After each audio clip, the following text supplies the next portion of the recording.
If you've ever filled a raised bed to the brim with compost, only to watch it sink halfway down by the end of the season, you're not alone. Every fall, gardeners everywhere dump wheelbarrow after wheelbarrow of compost into their beds, hoping to build rich, fertile soil. And yet, come spring, it's back to square one. The soil collapses, moisture disappears, and your plants struggle to stay happy. Let's start with the compost trap. Compost is incredible stuff, full of nutrients, bursting with life, and the pride of any organic gardener, but it's not meant to be the foundation of your soil. Think of compost as food, not bricks. When you fill a raised bed with pure compost, microbes go wild. They eat through it like a buffet, breaking it down into gases and water vapor that vanish into thin air. Within months, your full bed sinks, compacts, and loses the airy structure roots need. Even worse, pure compost can overload your soil with nitrogen early in the season. Your plants shoot up fast and lush, but their roots remain shallow, and the soil dries out faster than ever. You get temporary growth, not sustainable fertility. The goal isn't to feed plants once, it's to build living soil that feeds itself, and that's where the real magic begins. Take a look at any healthy forest floor. Nobody's hauling compost in there, right? Yet the soil is dark, crumbly, and full of life. How? It's all about layering. Each fall, nature drops a blanket of leaves, twigs, roots, and organic matter. Rain and microbes mix it together. By spring, it's transformed into humus, the perfect soil base. You can mimic this same process in your raised beds using what's already lying around your yard. This approach, sometimes called lasagna gardening or sheet composting, skips the wheelbarrow marathons and lets biology do the heavy lifting. You're not just building soil, you're creating a miniature ecosystem that gets better every year. Before layering, clear out old mulch, weeds, or dead plants. If the soil underneath is bone dry, give it a good soak. Microbes, the tiny engines of soil creation, need moisture to come alive. This step is like preheating an oven before baking. You're setting the perfect stage for the magic to begin. Step 2. Build the carbon foundation. Now comes the foundation, the carbon layer. This is where most gardeners go wrong. Compost is too short-lived. What you want is long-lasting structure. Start with a layer about 4 to 6 inches thick of carbon-rich materials. Shredded leaves, straw, dried stalks, corn husks, or even flattened cardboard. These materials decompose slowly, creating an airy, sponge-like framework that resists compaction. Think of this as the bones of your soil, strong, breathable, and able to hold water for months.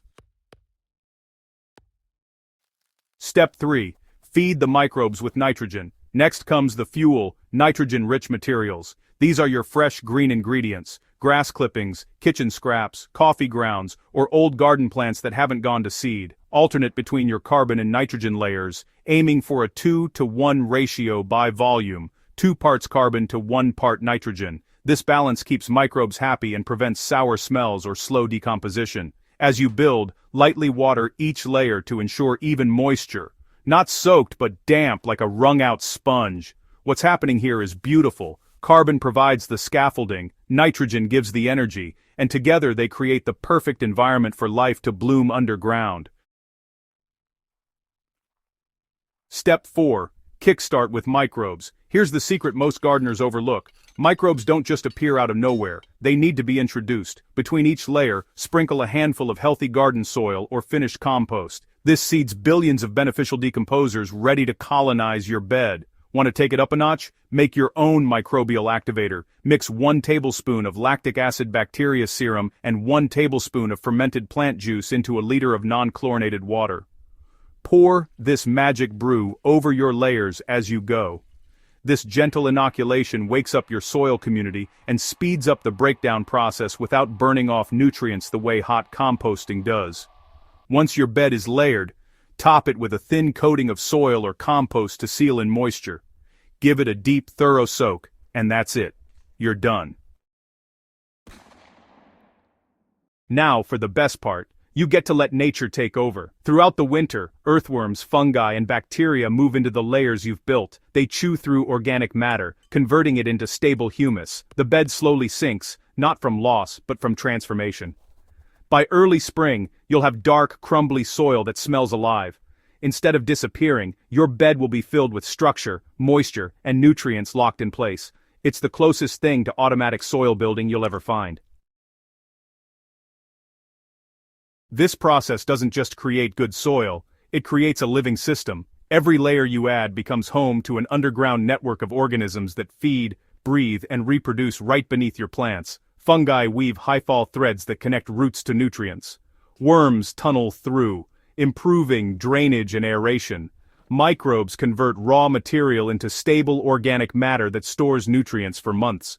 By spring, your plants don't just grow in soil, they grow in a living web that feeds them naturally. That's the essence of regenerative gardening. And the beauty?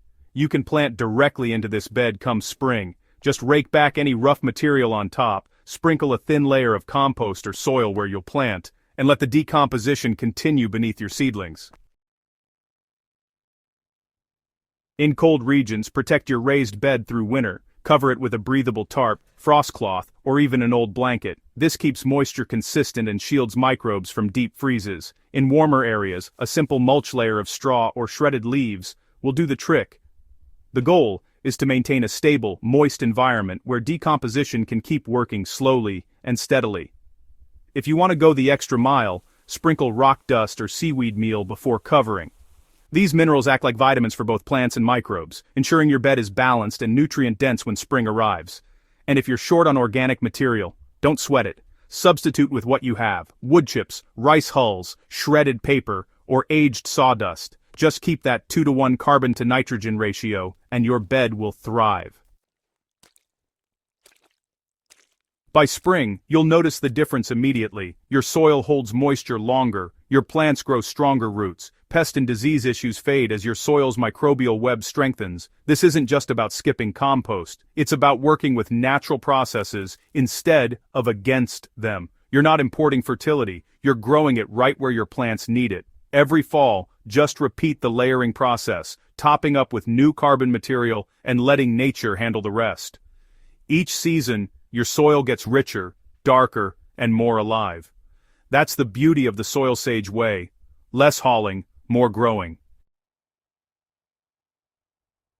Let nature do the heavy lifting. If your raised beds keep sinking, don't fight it. Fix it the way nature intended. Layer your organic materials this fall and let biology do the rest. Come spring, you'll have deep, living soil that feels like it's breathing beneath your hands.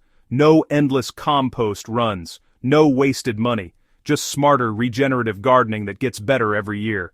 If you found this article helpful, make sure to subscribe to SoilSage Chronicles on YouTube for more science-backed, down-to-earth gardening strategies that build soil naturally. And don't forget to share this with a fellow gardener who's ready to stop working harder and start working smarter. Because when you let nature build your soil, you don't just grow plants, you grow an ecosystem.